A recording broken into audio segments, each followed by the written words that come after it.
자, 이제 키포인트 부분인데요. 키포인트는 우리가 이제 키노트는 출제 빈도가 상대적으로 키포인트에 비해서는 좀 떨어지는 거.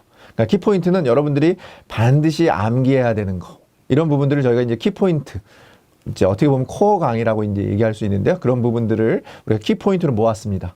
전체적으로는 한 34개 정도 모아서 여러분들한테 제공하고 있으니까 여러분들이 시간이 이렇게 충분하지 않으신 분들, 그런 수험생들 분께서는, 여러분들이 모집인들 분께서는 이런 부분들을 잘 활용해 보시면 여러분들이 어떤 그 시험에 합격하시는 데 도움이 될 거다, 이런 말씀 좀 드리겠습니다.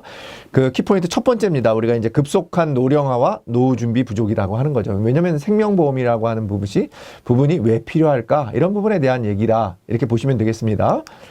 자, 여기서는 시험 문제는 우리가 이제 이런 부분들은 좀 어떻게 보면 좀 단순하게 수치나 이런 부분들을 암기하실 부분이 있어요. 왜냐면 이게 왜 그렇게 되느냐, 이런 것들은 없는 거예요. 이제 이 통계나 이런 자료들이 이렇게 보여지는 거니까 여러분들이 조금 왜냐면은 통계 자료들은 우리가 이해하기가 좀 어렵잖아요. 암기하기도 좀 어렵고. 왜냐면 연관성이 좀 떨어지기 때문에 이해하기가 좀 어렵습니다. 그래서 제가 지금 말씀드리는 방법으로 좀 유치하지만 그런 방법을 활용해서 여러분들이 좀 암기하시면 좋을 것 같다, 그런 생각이 듭니다. 자, 우리가 이제 고령화 사회 같은 경우는 2000년에 진입을 했습니다. 이 연도도 중요하니까 같이 한번 보시고요. 크게 보면 우리가 65세 인구를, 전체 인구에서 차지하는 65세 인구를 우리가 노령화율이라고 하는데, 그 노령인구라고 하는데, 노령화율의 비율이 7%, 14%, 20%. 원칙이 있는 건 아니죠. 꼭 무슨 7의 배수처럼 가다가 20%예요. 그러니까 7%, 14%, 20%.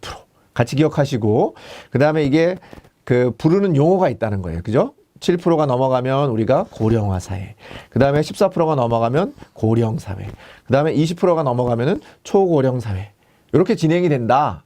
그래서 저는 7%, 14%, 20%, 그 다음에 5글자 고령화 사회, 4글자 고령 사회, 그 다음에 5글자 초고령 사회, 제일 많은 거니까 초고령 사회, 이렇게 외웠습니다. 여러분들 같이 기억하시면 좋겠고요. 그 다음에 우리 노인 빈곤율이라는 게 있는데 OECD 국가 중에서 가장 높다. 근데 비율이 대강 43.8%인데 이게 뭐다? OECD 국가 중에서 높은 수준인데 43.8%를 차지하는 게 뭐다? 노인 빈곤율이다. 이게 거꾸로도 물어보니까 같이 노인 빈곤율이라는 게 높다, 그렇게 기억하시면 되겠고요.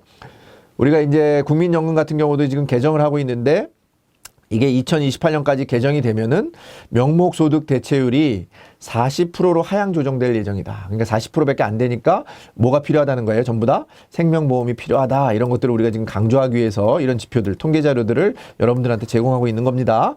자, 국민건강보험의 보장률은 60%밖에 상해가 안 되니까 우리가 건강보험에서 다 커버가 안 되니까 여러분들이 민영보험인 생명보험을 가입해야 된다, 이런 부분 말씀드리는 거고요.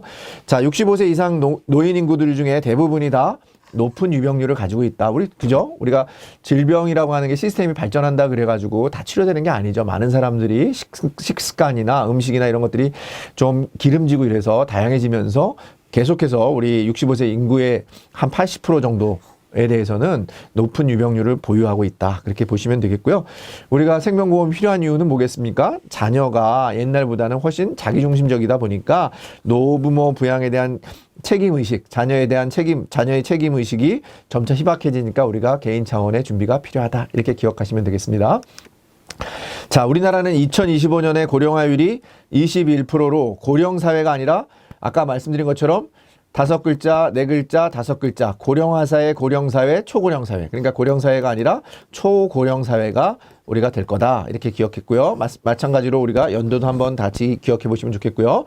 자, 의료기술의 발전으로 우리가 만성질환이 보유하고 있지 않은가 아니라 아까 말씀드린 것처럼 식습관이나 다양한 어떤 그런 위험에 관한, 질병에 관한 위험 요소들도 굉장히 늘어나고 있기 때문에 65세 이상 대부분의 노인들은 만성질환을 보유하고 있다, 이렇게 되겠고요. 노부 부양에 대한 자녀의 책임의식이 희박 떨어지기 때문에 우리가 생명보험이 필요하다, 보험이 필요하다, 이런 필요성에 대한 얘기가 되겠습니다.